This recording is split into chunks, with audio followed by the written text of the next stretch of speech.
नमस्कार, आप देख रहे हैं पटना 24 न्यूज़। मैं हूं आपके साथ रजनी चौधरी। अभी बांका के सिंचाई निरीक्षण केंद्र में बांका में आया हूं मैं, और यहां पे जन स्वराज के माध्यम से प्रशांत किशोर जी प्रेस वार्ता कर रहे हैं।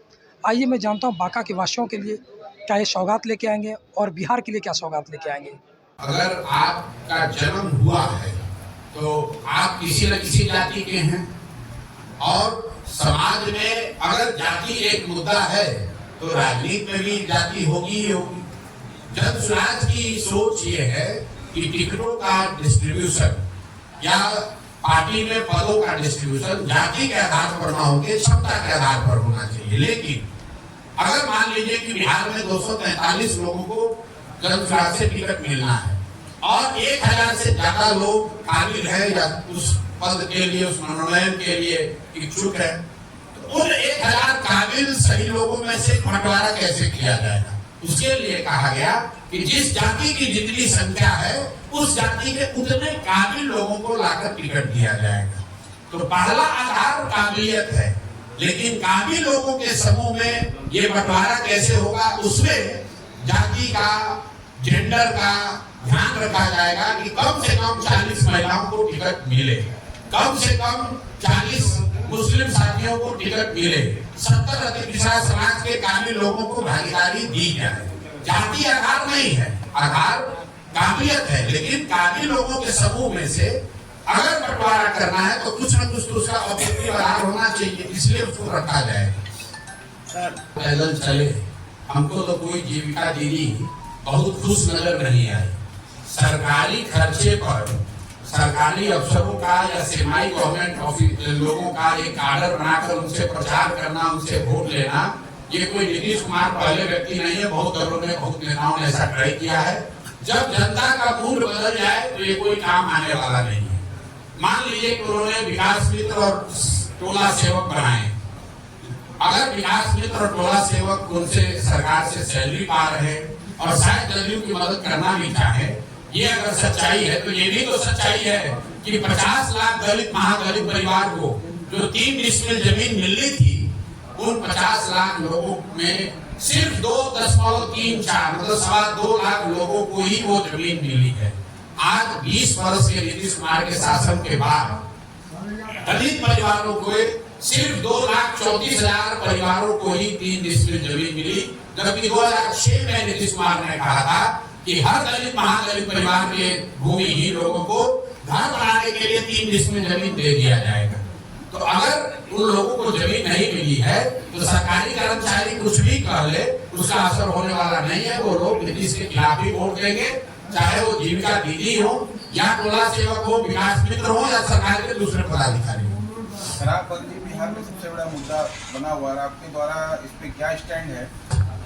इन चीजों को वोट बैंक के नजरिए से नहीं देखना। मैंने शुरुआती दिनों में ही कहा है कि इस अभियान में मैंने एक संकल्प लिया हुआ है कि जो मुझे सही लगता है उसको बोलेंगे, चाहे उसका वोट बैंक पर पॉजिटिव असर पड़े या नेगेटिव। मुझे ऐसा लगता है कि पहली बात ये समझिए कि शराबबंदी से ज्यादा हमारा विरोध शराबबंदी के उस कानून से है जिसमें दुकान बंद है और होम डिलीवरी चालू है। शराबबंदी अगर हो तब तो उसको हटाने और रखने की बात है।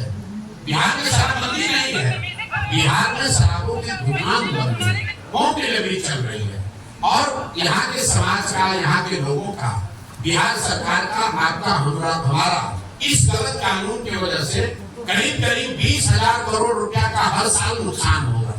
ये पैसा कहाँ जा रहा है? ये पैसा जा रहा है शराब माफिया के पास, ये पैसा जा रहा है अफसर और नेताओं के पास।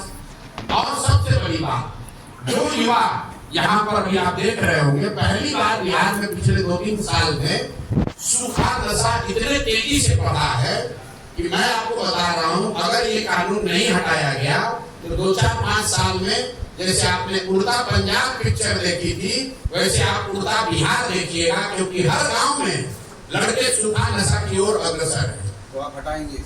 अरे पहले बोला 1 घंटा में, सोचेंगे नहीं, सरकार बनी 1 घंटा के अंदर शराबबंदी को उठाकर कूड़ादान में फेंक देंगे। राजनीतिक जो लोग राजनीति करते हैं, जो राजनीतिक दल हैं, वो आरोप प्रत्यारोप लगाते रहेंगे। हम और आप नहीं जानते हैं कि पुलवामा की सच्चाई क्या है। बहुत सारे लोग उसका दोषारोपण सरकार पर करते हैं, सरकार का अपना पक्ष है, लेकिन जब तक कोई बात प्रमाणित तौर पर जनता के बीच में न हो, इस तरह के आरोप प्रत्यारोप लगाना मुझे लगता है कि वो ठीक नहीं है। आतंकी हमले के मामले में देश को एकजुट होना चाहिए, ये गलत है और गलत का साथ किसी भी नजरिए से नहीं किया जा सकता है। उसका कारण चाहे कुछ भी बताया जाए। जहां तक भाजपा का सवाल है, ये लोग चाहे वो पुलवामा की बात हो या आतंकवादी का जनरल मामला हो, इसको धर्म से जोड़कर समाज में विद्वेष फैलाने की इनकी जो नीति और सोच है उसका नुकसान है और उसका भी विरोध नहीं मजबूती से होना चाहिए जितना विरोध पहले की अपीजमेंट पॉलिटिक्स का होता है। अगर भाजपा वाले ये कर रहे हैं तो निश्चित तौर पर उनकी गलती है, उसका विरोध होना चाहिए। जन सुराज ने 4 स्टेप प्रोसेस बताया। आपने देखा इस देश में एक आंदोलन अन्ना का शुरू हुआ जिसमें बताया गया कि जन लोकपाल करके कानून बन जाएगा, भ्रष्टाचार खत्म हो जाएगा। जिन लोगों ने आंदोलन किया वही भ्रष्टाचार के मामले में जेल में गए। तो मैं ऐसा नहीं समझता हूँ कि कोई एक व्यक्ति या कोई कानून कोई अधिकारी भ्रष्टाचार को रोक पाएगा। दुनिया भर में जिन देशों ने भ्रष्टाचार पर अंकुश लगाया है उनसे अगर आप सीखे तो बिहार के लिए जन सुराज ने भ्रष्टाचार रोकने के लिए 4 बातें बताई। पहला, सही और ईमानदार, जहां तक हो सके सही और ईमानदार जनप्रतिनिधियों का चुनाव। अगर आप बालू माफिया, शराब माफिया, ठेकेदारों को, बदमाशों को, लुटेरों को, गुंडों को चुनकर सरकार में बैठाएंगे तो उससे आप ईमानदारी की अपेक्षा नहीं कर सकते। दूसरी बात कही गई, सत्ता और संसाधन का बड़े पैमाने पर विकेंद्रीकरण। आज पूरी जो व्यवस्था है वो मुख्यमंत्री और उनके इर्द गिर्द के 4-5 अफसर चला रहे हैं। उन्हीं के हाथ में 3 लाख करोड़ का बजट है, उन्हीं के हाथ में योजनाएं हैं। उनकी मर्जी होगी तो पैसा जारी होगा, उनकी मर्जी नहीं होगी तो पैसा जारी नहीं होगा। जब पंचायती राज का कानून बनाया गया 1990 के दशक में, तो उसके प्रपत्र में ये लिखा गया है कि सत्ता और संसाधन का विकेंद्रीकरण होना चाहिए और करीब करीब 1/3 विकास की राशि पंचायती राज की संस्थाओं के माध्यम से खर्च होना चाहिए।